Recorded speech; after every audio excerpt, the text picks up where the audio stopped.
Draw some water, please. The water's going off shortly. Draw plenty of water now. The water's going off shortly. A year or two ago, it would have seemed like a joke to suggest that Britain might ever be faced by a serious water shortage. For 100 years, a statutory right to a wholesome supply has been enjoyed by citizens. And as the rich got richer and the poor got bathrooms, consumption increased year by year. In 50 years, it almost doubled. We now get through 35 gallons per head per day in one form or another. Industry uses about as much again from the public supply. A few areas are already short of water. In the next 25 years, it's estimated the whole country will need to double its supply. And it will have to do it without ruining more rivers with the pollution of used water, without flooding more country valleys, and without getting in the way of water sports. How this is to be done, nobody yet knows. All that's sure is that the government is now proposing a sweeping reorganisation to set up in England and Wales big regional boards to develop water resources and balance conflicting interests. At the moment, there's a whole hodgepodge of bodies, 160 water undertakings, 29 river authorities, and 1,200 sewage organisations, presiding over their bit of the hydrological cycle from the raindrop to the sea. In the middle of the cycle, and at the centre of the problem, is the big industrial city, with its huge intake of fresh water and its equally huge output of effluent. Manchester is as good an illustration as any, and on the supply side, its undertaking, which serves a region rather than a city, is an excellent example of the change that's already transformed the ideas and operations of waterworks beyond recognition.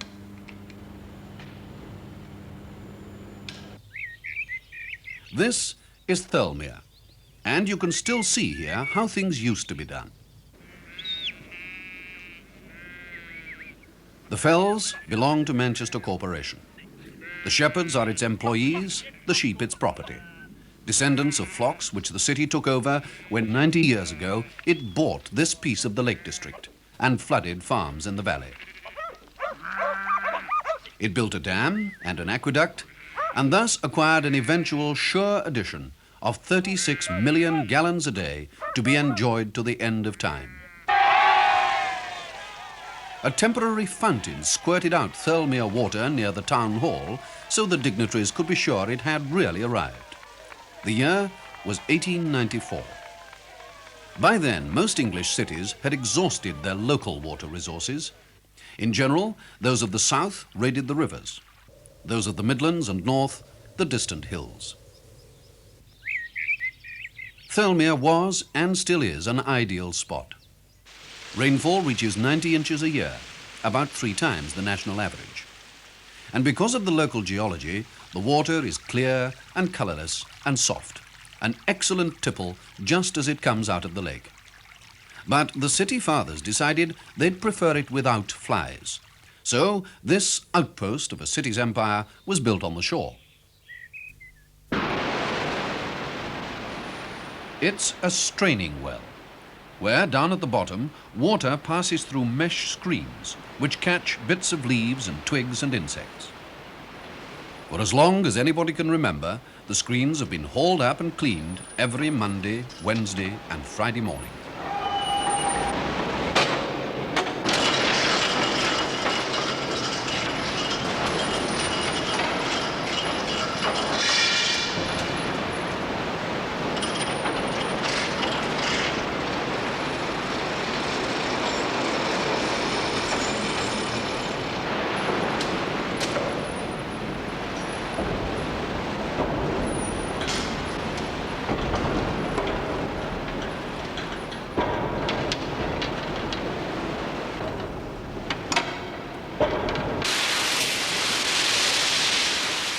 And that performance, for 40 years, was all that was done.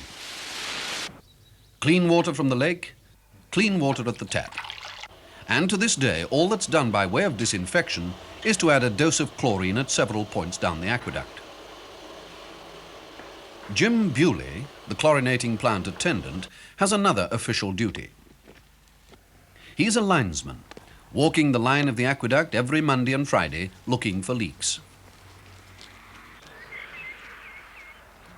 From Thirlmere to the city, the line of the aqueduct has been patrolled by relays of linesmen week in and week out for nearly 80 years. The water flows the whole distance to industrial Lancashire, 80 miles away, by gravity alone, in stretches down gradients as little as 1 in 3,000.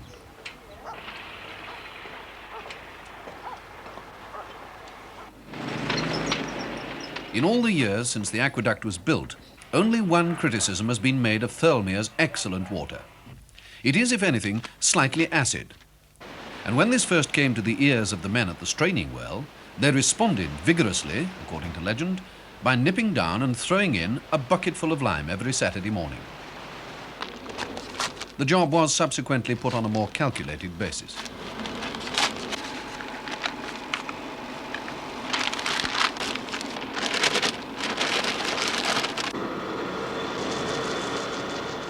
The degree of acidity is quite little, but acid attacks lead pipes, and in time consumers would become that bit more leaden. So that's what they're preventing. In the rolling jargon of the trade, they are rendering the supply non-plumbo solvent. And that is by no means all they do at Thirlmere. When the city bought the lake and the surrounding fells, it found itself the landlord of a country estate.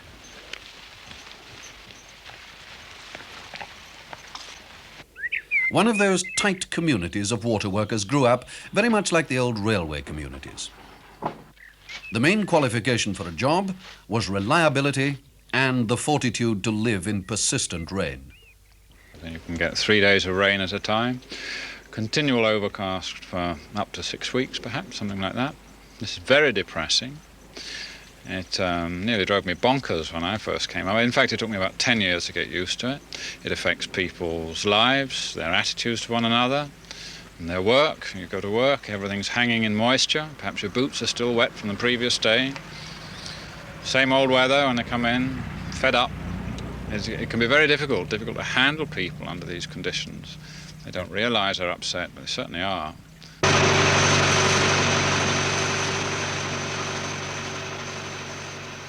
The community has been shrinking for several years now.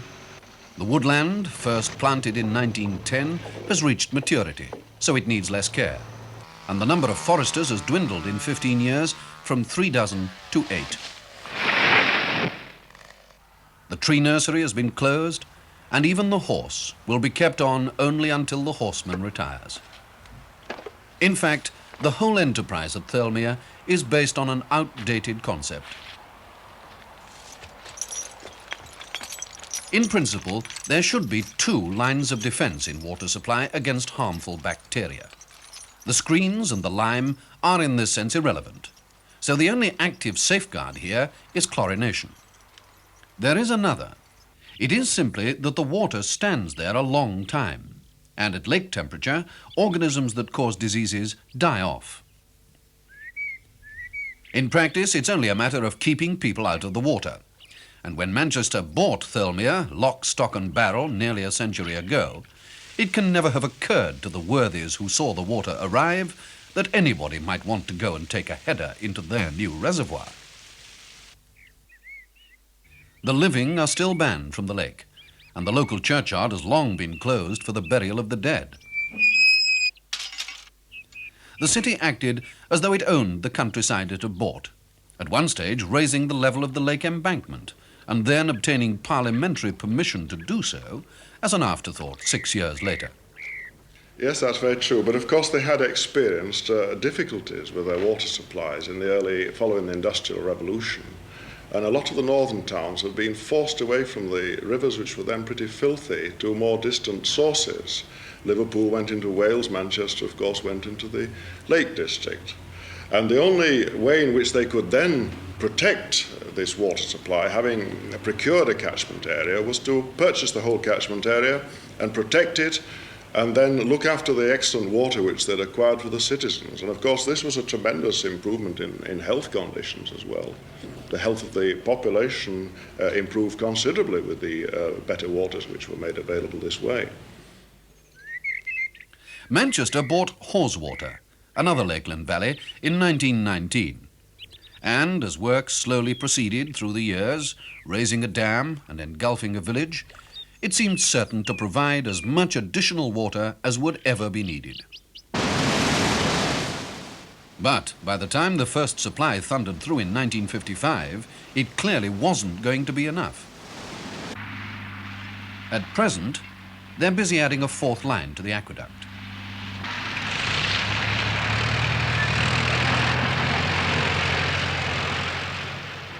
Consumption has increased as much in the past 20 years as it did in the previous 100. Small authorities all over the country have become increasingly dependent on the cities, and mergers have reduced the number of water undertakings from 1,500 to 160. Manchester supplies regularly, or in emergency, much of the northwest of England. And when it became apparent that Haweswater wasn't going to provide a sufficient increase for everybody, the city and its allies decided they'd have a drop from Ullswater as well. The House of Lords decided they wouldn't. Well, I think it was quite a shock. I was quite young at the time, and we put in these clauses in the 1961-62 bill, and of course immediately there was a tremendous outcry against the extension into the Ullswater catchment area. The Ullswater scheme was eventually approved in 1966, with very firm reservations written in to preserve the rights of other people in the countryside. They built the pumping station underground. This is it. The waterworks reduced to a low profile, and incidentally winning a civic award for it. It's unseen except from this one side, noiseless from outside, manned by one attendant.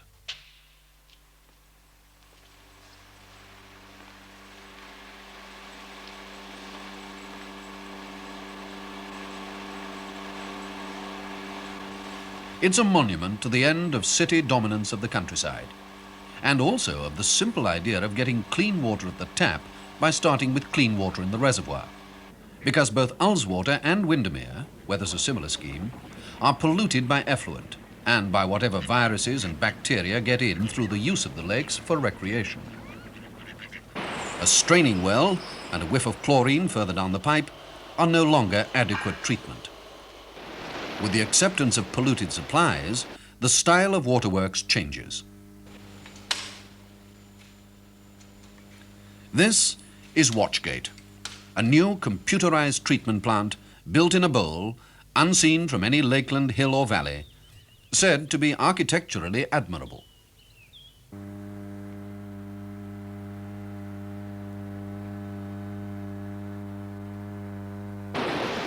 These are filter beds, and this is how they flush them out, instead of swinging screens up on chains.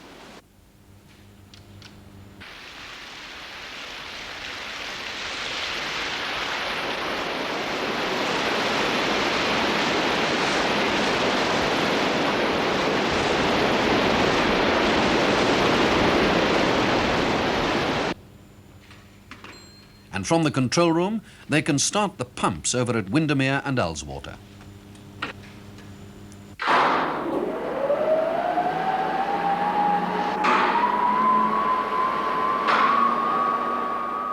Because the new supply is polluted, Watchgate has a second line of defense to back up chlorine. Ozone is pumped into the water.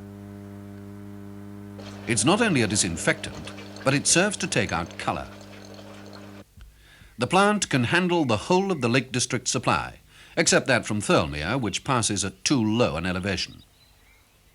So there, the 19th century lives on, as at many reservoirs in Britain, and until they get the money to do something different, there'll be no boating on the lake and no funerals in the churchyard.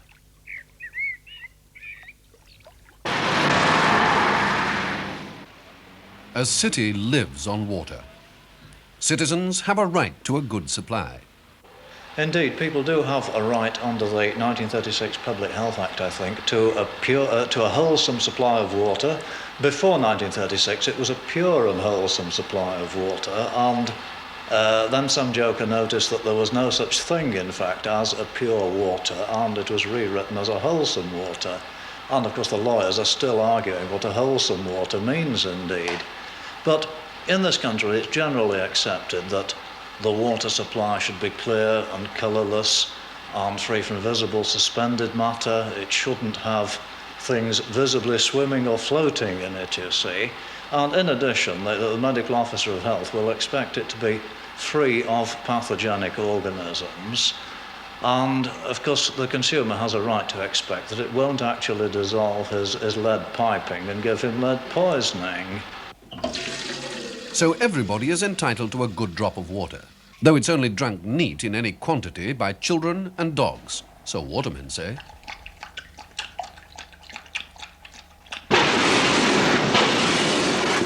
Industry is the other big user. It's the manufacturing processes that drink it down. The trickle now running over this car, for example, is neither here nor there. It took 100,000 gallons of water to make the car, and twice that amount to make the tyres. Every gallon of petrol takes 70 gallons of water to refine. 100 gallons is used in making a pound of rayon. 3,000 gallons goes into a bag of coke. 44,000 gallons into a ton of steel. 300,000 gallons into a ton of aluminium. In industrial economics, water is by no means cheap. It's long been the practice to recycle water used for cooling, and it's not uncommon to treat water for other purposes and reuse it half a dozen times. Companies pump as much as they're permitted to from their own boreholes, and even when they can pay for public water, they don't have the right to demand it. The availability of water determines where industry can expand, and indeed whether it can expand.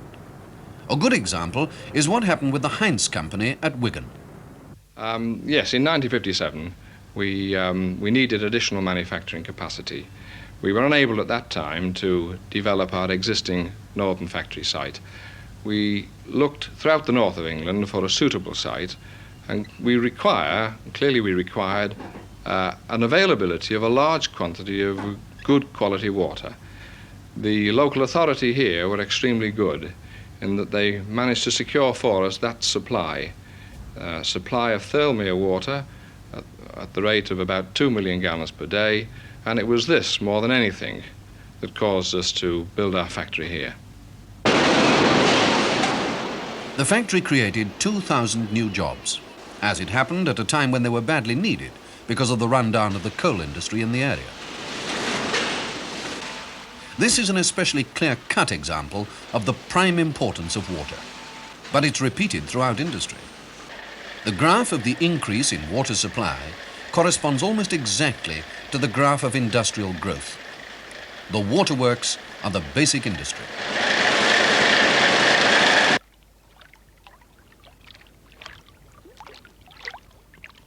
Jock Dean is at the end of a long tradition of waterworks men. He isn't paid much, he doesn't work too hard, but he's on duty in principle 24 hours a day. He's the keeper of this reservoir, which is one of several, some open and some below ground, at the city end of the aqueducts.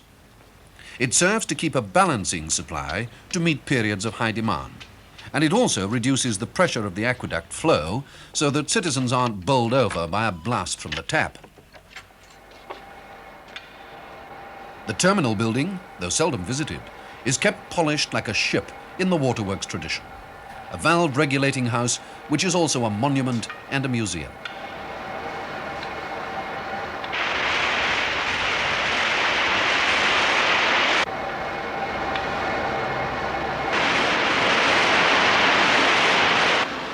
The pipes are the trunk mains carrying millions of gallons a day. All they overlooked when they put up the building was to fit a tap.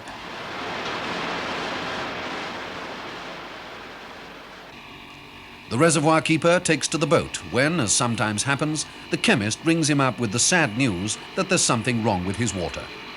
Shoveling in copper sulfate is a 2-day job. There are still a few leisurely jobs like this going at the waterworks, but not many. Water is big business, and times have changed.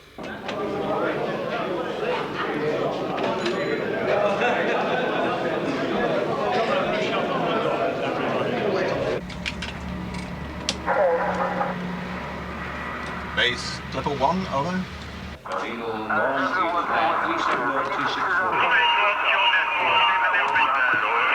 We got the work.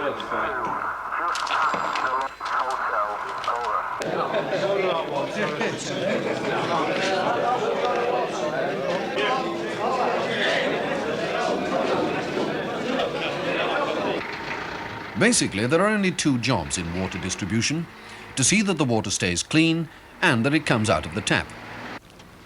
George Haworth is one of a gang of mobile watermen who are first on the scene when it comes out any other way.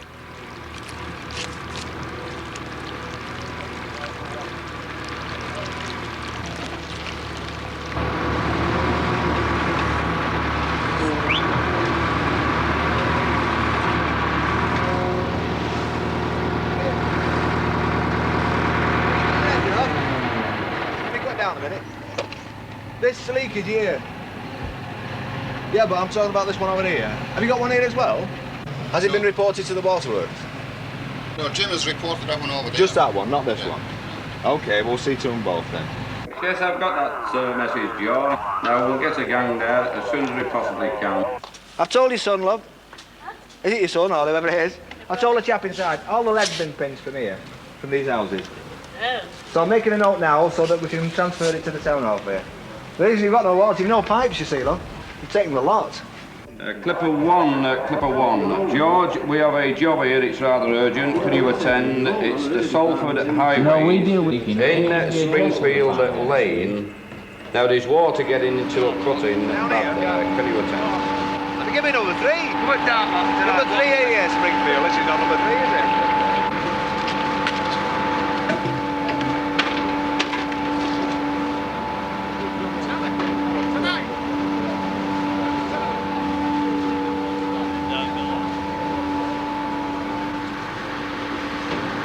Your water's going to go off, missus, I'm afraid. Your water. Not mine. Pardon? Not mine. Why? I don't live here. Oh, well, that's... Is the lady there? Yeah. Looks like your water's going to go off, dear. Now I'm going to be on. Quite a few hours. Well, I'm Draw some water, love, yes. There'll be a lot of work involved. Have you got some water? Is that all right? No, not for the beer. Draw plenty, because it's going to be off a while then. I'm asking how long's it going on for? Let me tell you. I want to ask you What's to something. do with you, Ali, going up the wall? Remember when the road fell in there? Well. Did your water go off with it? Yes, it's going on and off, on and off. Yeah, well, yours is going to be off. It could be off for a long time, though. We're trying to get somebody to repair it this afternoon, but we can't guarantee it. No. Oh. Okay. Yeah. You'd be better off in British Springfield.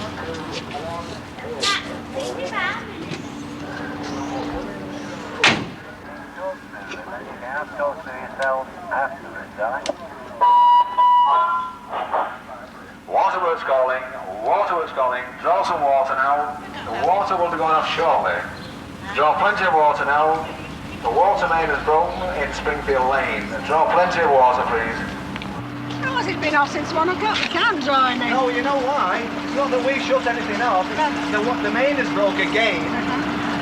And it's robbing you of water. You're not getting enough pressure up this side to give you any water. Where do you live, love? Here, Bean Road. Well, this is why. Yeah. We'll all be a bloody pressure by the time we're finished. What with the bloody dogs and that in the lane, it's smashing. We've got to try living round here for a bit. Excuse me. Come here, dear. Well, it's been off. Can I speak to you? It's a bit boring off. Talk to me anytime. You can talk to me anytime, but any of us, because we're all bloody fed up.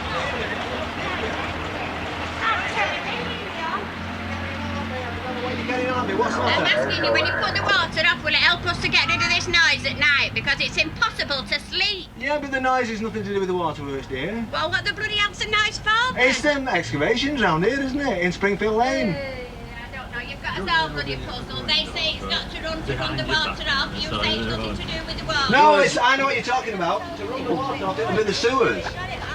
They're doing the sewers there now, not the water. What difference is it? It's bloody brown. I envy this fella's got kids and how he manages it, I'll never know. No, but it's right outside my door. It's inconvenience to me. I've got bleeding kids. First you have the water on, then you have it off. We've taken reports about it. Put it up to tackles. No. So, well, it won't be long. The bloody blokes. They've not done a bleeding stroke on there. You know why it keeps breaking, don't you? What? Well, you know there's no support for the main, really. They're going across there. That's not my worry. I'm a ratepayer, Salford ratepayer. That's up to the blokes. That's the council worry, not me. I'm not paid for that. No, but didn't you not ask me why it keeps breaking? I want to know why the water is being turned off. It's all right for you, your gaffing, you don't get two monkeys. Someone's in the water down, because I've got bloody kids.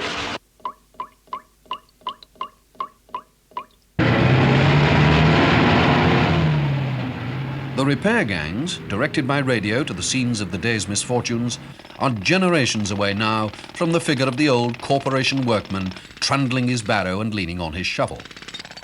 Yet the drastic tightening up in the way the waterworks organises its labour has nearly all happened in the last 3 or 4 years, stimulated by the corporation's need to push up pay to a competitive level and by a general weariness about spun-out overtime. Well, overtime really forms an essential part of waterworks. Bursts do occur at any time of the day, or night, or weekends. And as we operate a 24-hour-a-day service, 365 days a year, then we have to eliminate the fault, repair the burst, and as soon as we can after it has happened. Result is that when the overtime is worked, there was a tendency, I must admit, to stretch out jobs, either the last job of the day, or perhaps in the evening, or at weekend, just to gain the odd hour or so overtime. But to combat this, we've introduced a bonus incentive payments. And by bonus incentive payments, we have achieved the finishing of jobs in the quickest possible time. Gangs earn more money by doing more work, finishing quicker, and not carrying any more men than they need. Statistically, the scheme has been a success.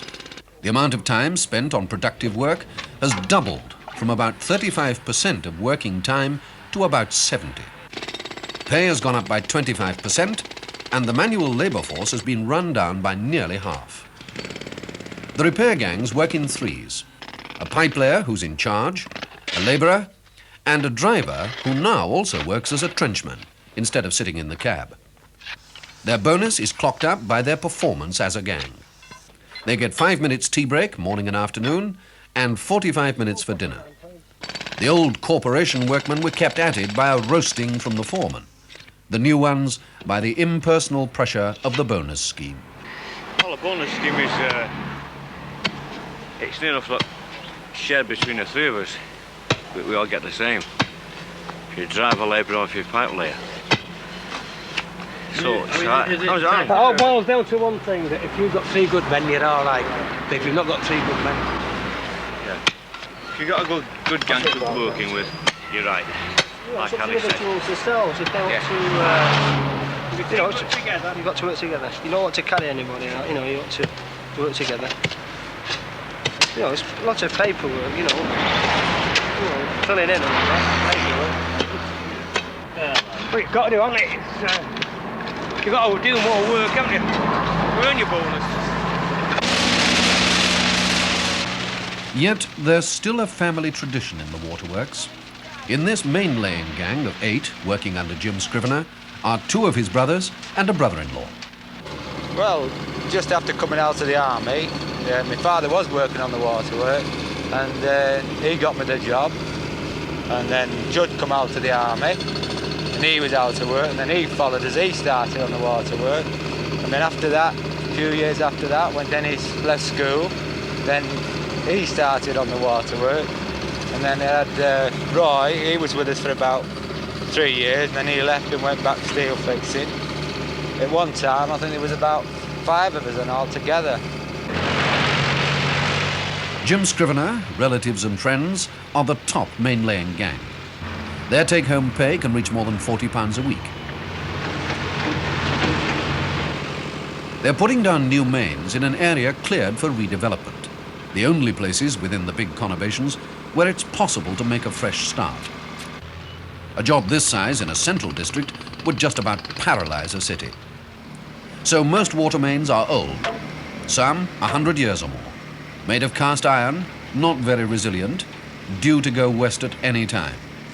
And the service pipes leading off them are often just as bad. Bursts happen all the time. How much water a city loses depends on how fast it can seal the leaks. At one time, it wasn't thought too bad to lose up to 10% of what came from the reservoirs. Now, water is too valuable. In the Manchester distribution area, they're holding losses down to 6%, which they reckon is the economic minimum. Even so, it's 6 million gallons a day, worth at present sales value nearly £500,000 a year. The old leisured approach had simply become too expensive. And the new scheme, measuring and logging everything that's done, sets a standard not only for corporation workmen, but also for corporation managers.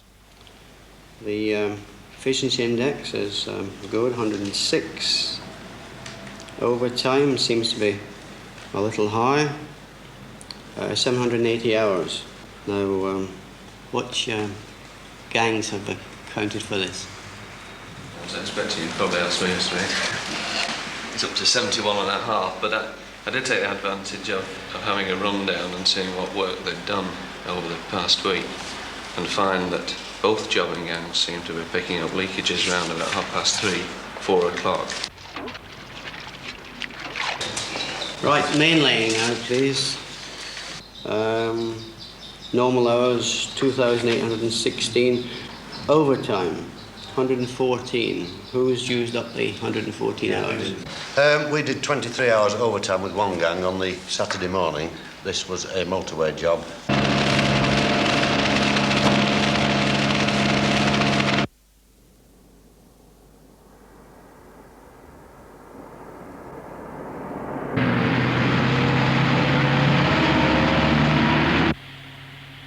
Under a city, hundreds of meters turn day and night. A sharp upswing in the graph brings investigation at houses and factories by day, and if that fails, the night squad goes out to listen to the mains in the silence of the early hours.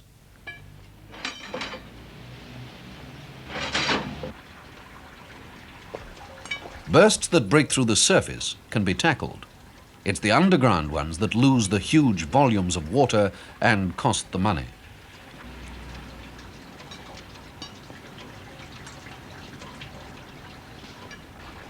Right.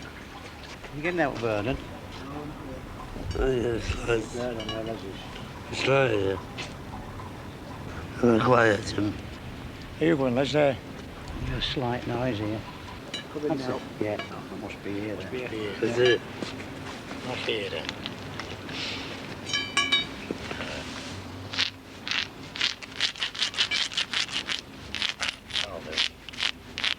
Try this first. That's it, I think.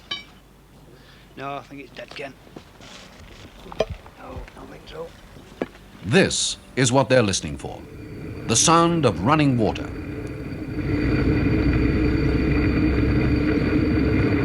At this hour, it means a hidden leak. The art lies in discovering the point where it's loudest. There are electronic gadgets for the job, but Jim Carter and his gang rely on their ears as the most distinguishing of all instruments. It's louder here, Vernon. Think so? Yeah. Aye. Mark it. Yeah. Right, yeah.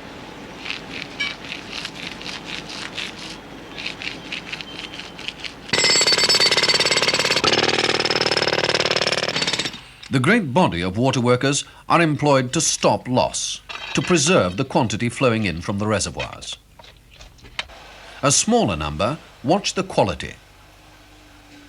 There are two high seasons for complaints: in warm weather, when biological activity in water is high, and in April, when the rate demands go out. Water costs about 1.5 pence per household per day, but it's enough when the bill comes to make people very perceptive of imperfections. An endless check is made at every stage from the reservoir to the tap, and defects rapidly tracked down and corrected. It's a question not only of what may be harmful, but also of what people find offensive. At the terminal reservoirs, they take samples every week and at different depths of the algae, minute plants which support minute animal life. Both kinds of life are harmless, not completely eradicable, but again, not what the customers care to see in any quantity delivered through the tap. I was absolutely gasping for a drink. Came in and we ran it several lots and couldn't drink any. It was shocking. What's wrong with it? It's a load of red biddies in it. I don't know what you described them as. Well, we described them last time as a minute form of shrimp. Oh, they're shrimp, yeah. They have altered, have they? Oh, I think they've come down from Mars. Some corkers we have. We'll have a look and see if we can catch some this morning for you. Yeah. That's how a pregnant woman had a baby yet? No, it is one thing, it'll be a swimmer when it's born. I'd say, yeah. There they are, there's one, they're coming out there. Oh yes, we still have a We've couple. got quite a lot, so you've got about 8 in here already. Yes. You've more, you've loads, you've dollops. We did emphasise last time that they're not harmful to you. I don't know if you took any notice of that. Yeah, no, but love, you can't think that, can you? I mean, would you like to drink it, love? Well, knowing what I know, I wouldn't drink it No, personally, no, but that doesn't mean to say it isn't And I myself don't drink tea and I don't drink coffee, so what am I going to drink? No, we're frightened of it, let's be fair. I mean, we're terrified to death of them. We've got some real huge ones, small ones. They're red, they've got sort of like a fin on them.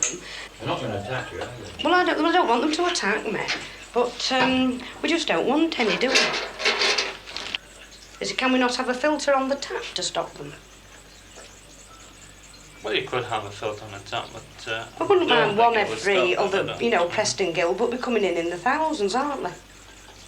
At the moment they are, yes, but... They say the water's not polluted. I would disagree with them. There's something that's not clear, is it? Well, they are a freshwater shrimp, and they wouldn't live in the water if the water was polluted. Mm. They only live in the water because there's nothing wrong with the water. Since chlorination was introduced about 50 years ago, there's only been one epidemic known to have been caused by public water, at Croydon in 1937. Care and treatment have been so successful that, for example, London, pumping much of its water from the Thames and getting in it a fair drop that's been passed by the citizens of Swindon, Oxford and Reading, takes not the slightest harm. And this has led to a new thought about rivers and water supply. A water authority is obliged to keep alive the streams its dams might have cut off, and millions of gallons pour out every day in what's called compensation water. So the idea is this: since treatment is so effective, why not let the whole lot go? Keep the river alive for the whole of its course, through town and country, and pump back water for the city from near the estuary. Geographically, the idea couldn't be applied to Manchester's supply from the Lake District, and the city's chemists are dead set against it.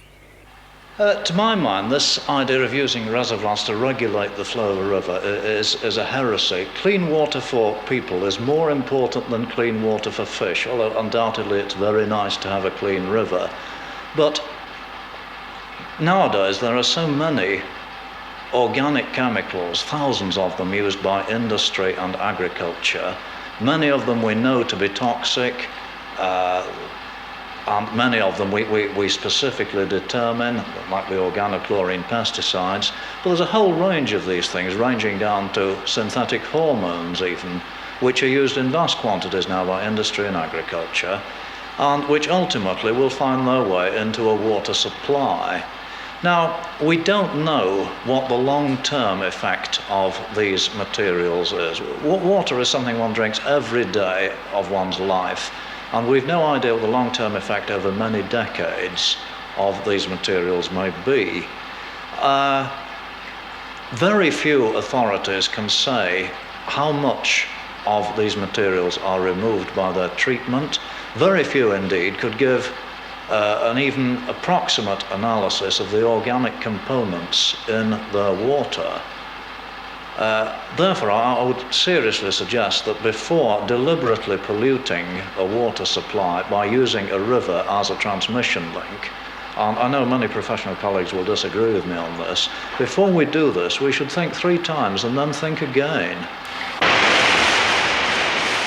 Whatever is eventually decided about new supplies of water, building barrages across bays and estuaries, desalinating the sea, aqueducts up to the north of Scotland, whatever comes out of this debate, the volume won't be enough without more recycling of water.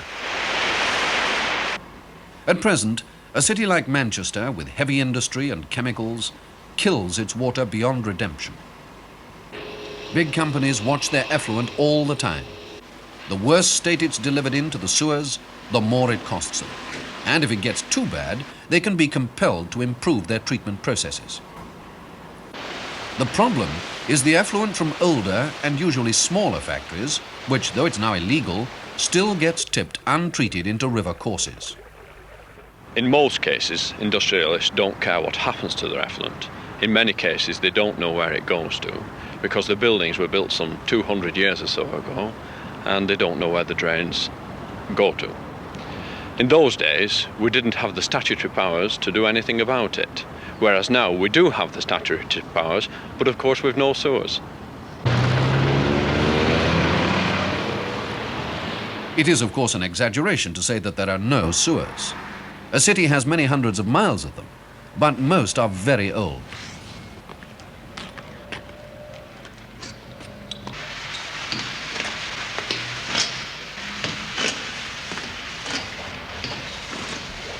Right.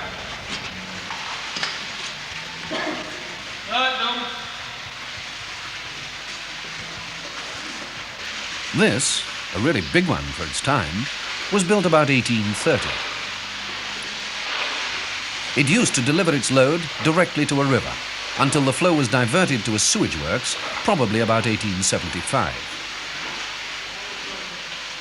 Sewer construction has never looked like catching up with the growth of cities and increased water consumption. What they're doing here is to drag out settled sludge. It's a stinking, filthy job, done, like all sewer work, in constant danger from poisonous and explosive gases, from sudden flooding, from the accidental discharge into the sewer of scalding water or lethal chemicals, from disease caused by rat's urine, as well as the dangers of a normal industrial accident inherent in the setup.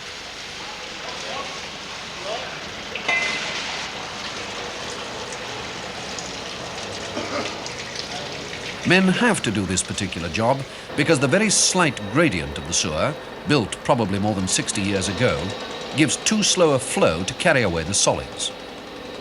It's a problem engineers could solve tomorrow. Government, national and municipal, takes very much longer to find the money.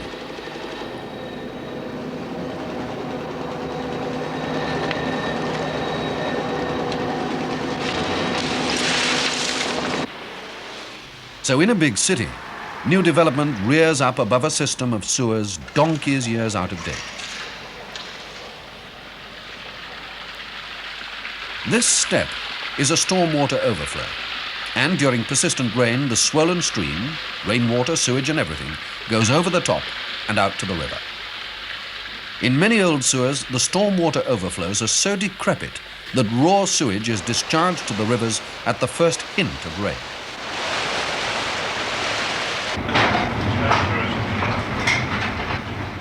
To build the sewers now needed is like building an underground railway system.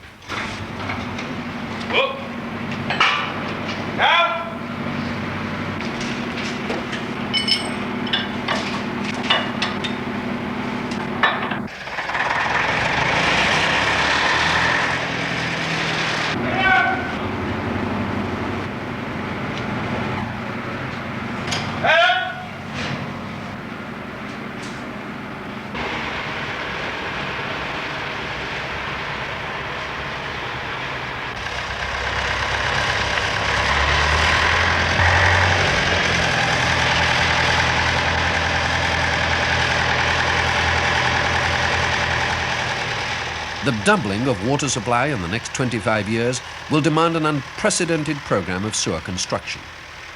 At present, it's only in areas like this, left empty after slum demolition, and in development areas, that the city can get a proper crack at putting in a completely new system.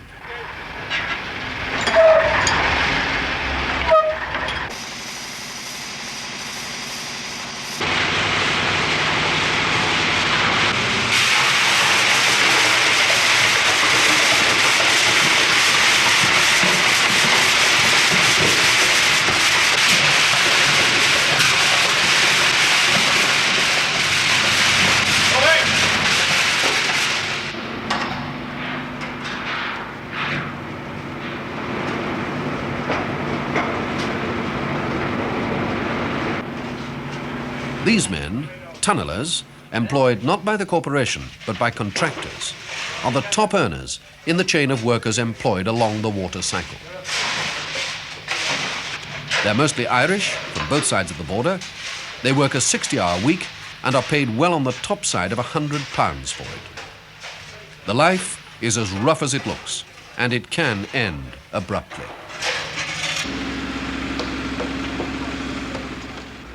What they're building here is an underground pumping station to get rid of any excess of floodwater. The storm overflows in the improved system have a large holding capacity, and they settle out or skim off most of the solids. So what they still have to tip into the river is well diluted. It's claimed that the sewer overflow that's pumped into the Mersey at this point will be cleaner than the river itself. But this is where it all really ought to end. And it's fair to remember that despite industrial dumping in river courses and the untreated sewage swept over stormwater overflows, most of the water a city has used does get to the sewage works. The treatment process removes solid rubbish, settles out grit and sand, and separates the liquid into a black sludge and a light effluent. A former manager here was so confident in the process that he rounded off conducted tours by drinking from the treated effluent that's sent to the ship canal. It's necessary to report that he is now dead. It's also fair to add that he was over 90 when he passed on. His successors regard the performance as a party trick rather than a demonstration of public possibilities. Well, I certainly wouldn't recommend anyone to drink it in its present form. It's highly coloured due to industrial residuals. It would cost probably twice as much as our present cost to remove this colour, and to make it drinkable, probably 5 times our existing costs. The effluent does satisfy the limits. It contains dissolved oxygen and would support fish, but don't drink it. So the effluent goes back to the sea and the heavier sludge is shipped in the same direction.